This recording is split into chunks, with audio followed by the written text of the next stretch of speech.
Hello नमस्कार दोस्तों, स्वागत है आपका हमारे यूट्यूब चैनल में। आज हम करेंगे रेलवे ग्रुप डी और आरआरबी एनटीपीसी के कुछ प्रीवियस ईयर्स क्वेश्चन को, जो कि पिछले एग्जाम्स में ये सब पूछे जा चुके हैं। आइए हम करते हैं पहला प्रश्न है हमारे सामने, किस देश ने 5 बार राष्ट्रमंडल खेलों का आयोजन किया है। राष्ट्रमंडल खेलों का आयोजन अब तक ऐसा कौन सा देश है जिसने 5 बार कर चुका है? स्कॉटलैंड, कनाडा, भारत या फिर ऑस्ट्रेलिया। भारत ने सिर्फ एक बार किया है, वो भी कब? सन 2010 में। अगर हम ऑस्ट्रेलिया की बात करें तो ऑस्ट्रेलिया ने अब तक 5 बार इसका आयोजन किया है। यहाँ पर ऑस्ट्रेलिया जो है वो राइट ऑप्शन होगा।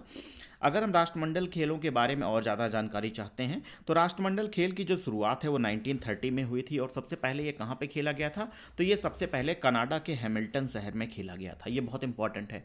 भारत में इसका आयोजन कब हुआ था? भारत में इसका आयोजन 2010 में हुआ था। कहाँ पे? दिल्ली में हुआ था। ये भी बहुत काफ़ी इंपॉर्टेंट है कि भारत में राष्ट्रमंडल खेल का आयोजन कब और कहाँ पर हुआ था। तो ये सन 2010 में दिल्ली शहर में आयोजित हुआ था। भारत की अगर बात करें, भारत को राष्ट्रमंडल खेल की सदस्यता कब मिली थी? तो ये 1949 ईस्वी में भारत राष्ट्रमंडल खेलों का सदस्य बना था।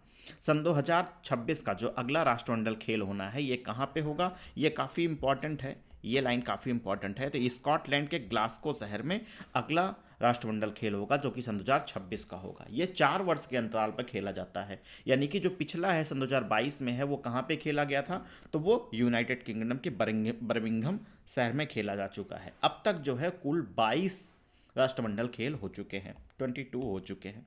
ये राष्ट्रमंडल खेल का सिंबल है। नेक्स्ट क्वेश्चन की तरफ बढ़ते हैं।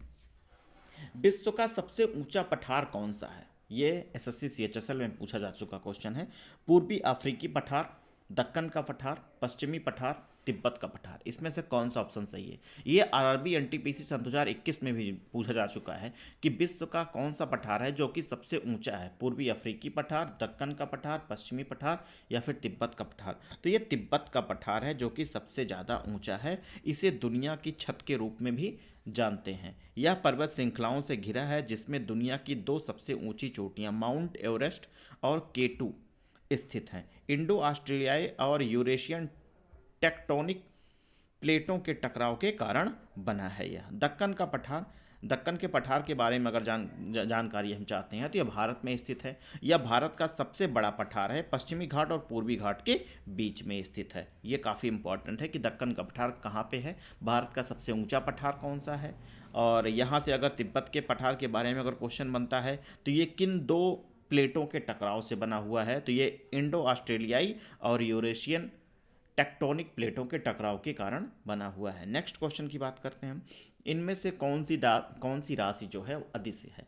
तो अदिश राशियों के बारे में अगर हम बात करें तो ऐसी भौतिक राशियां जिन्हें हम शो करने के लिए, यानी कि जिन्हें व्यक्त करने के लिए केवल परिमाण की आवश्यकता होती है, दिशा की नहीं, उन्हें हम अदिश राशियां कहते हैं। जैसे दूरी, समय, द्रव्यमान, तापमान, ऊर्जा, बिजली की शक्ति, रक्तचाप, ये सब जो है इन सब को शो करने के लिए हमें केवल परिमाण की आवश्यकता होती है, दिशा की नहीं।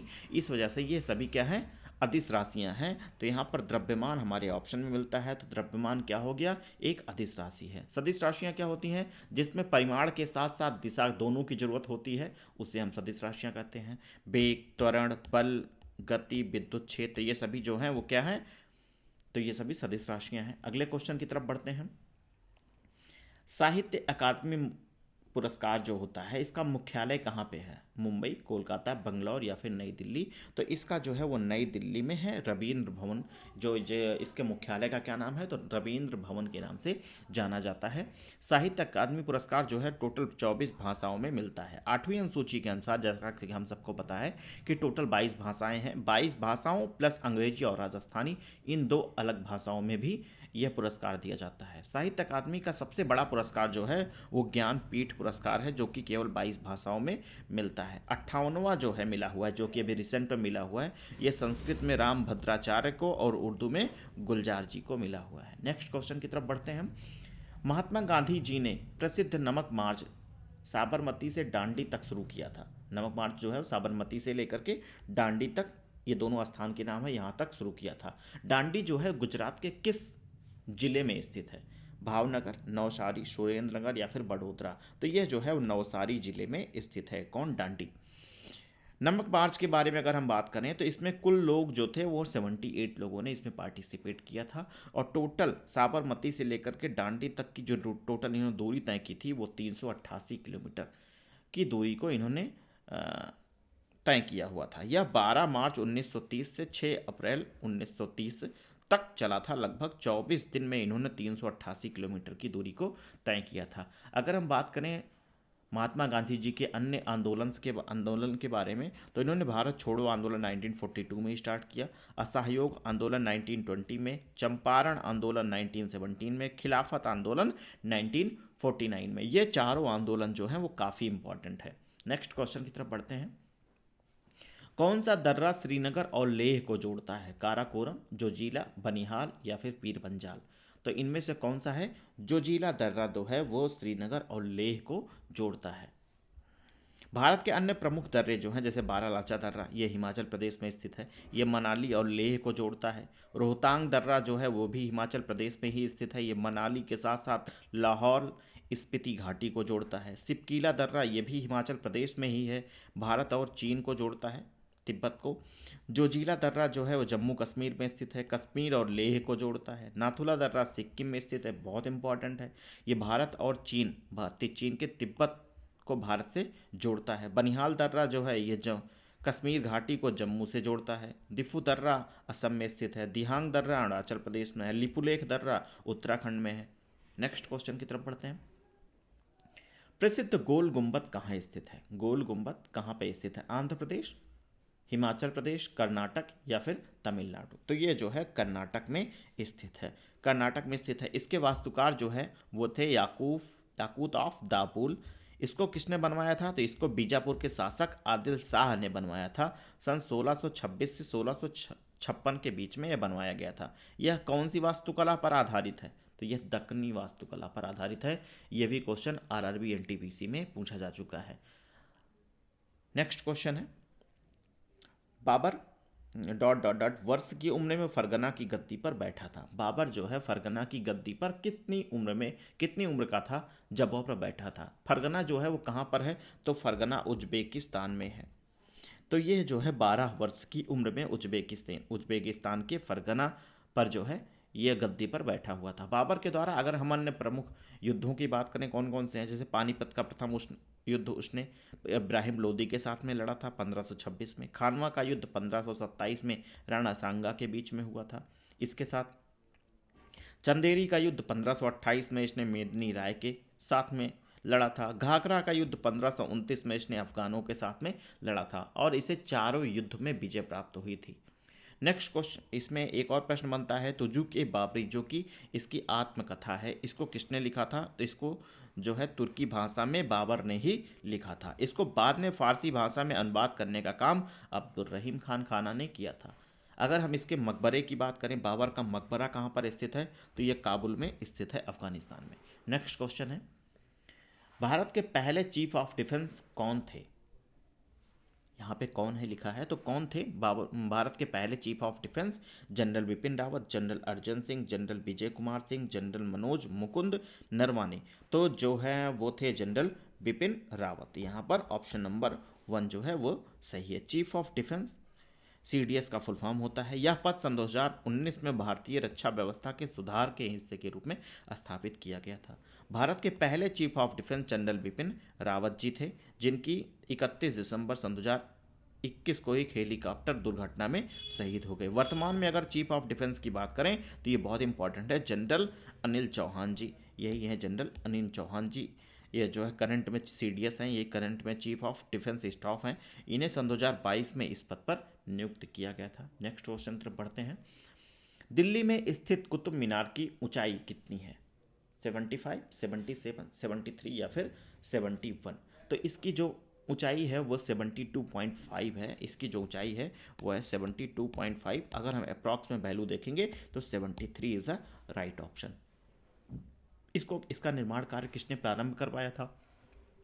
तो इसमें जैसे इसका निर्माण कार्य जो है कुतुबुद्दीन ऐबक ने प्रारंभ करवाया था। एक फ्लोर इसका उसने बनवाया था। इसकी मृत्यु के पश्चात में इसका बाकी के 3 फ्लोर टोटल इसमें 5 है।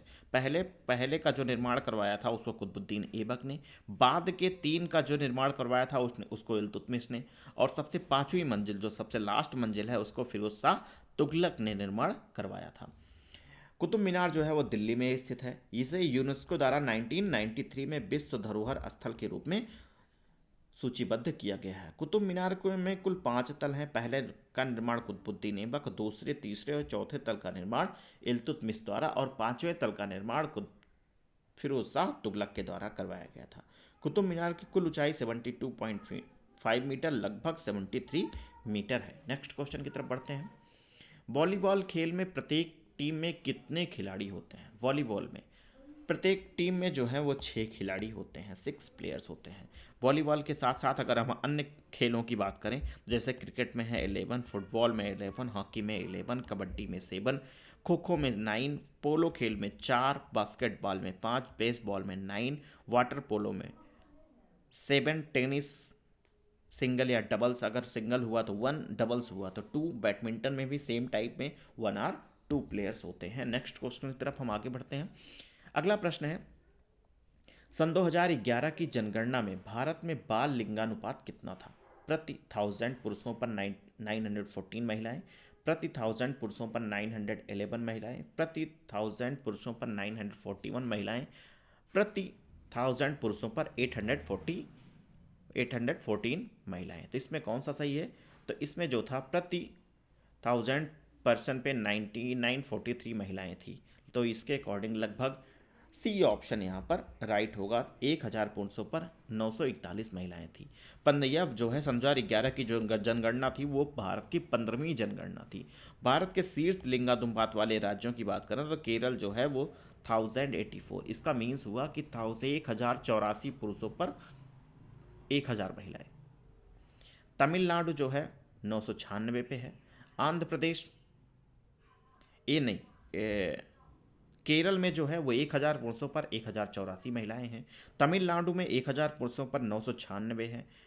आंध्र प्रदेश में 1000 पुरुषों पर 993। इस तरीके से ये हैं। साक्षरता दर की बात करें तो हम पूरे भारत की अगर बात करें तो लिटरेसी रेट जो है वो 74.04% है, यानी कि 100 में से 74.4 लोग जो हैं वो पढ़े लिखे हैं। भारत की पहली जनगणना 1872 में हुई थी, जो कि पहली थी, लेकिन पहली आधिकारिक जनगणना जो है वो ऑफिशियल जो थी वो 1881 में हुई थी।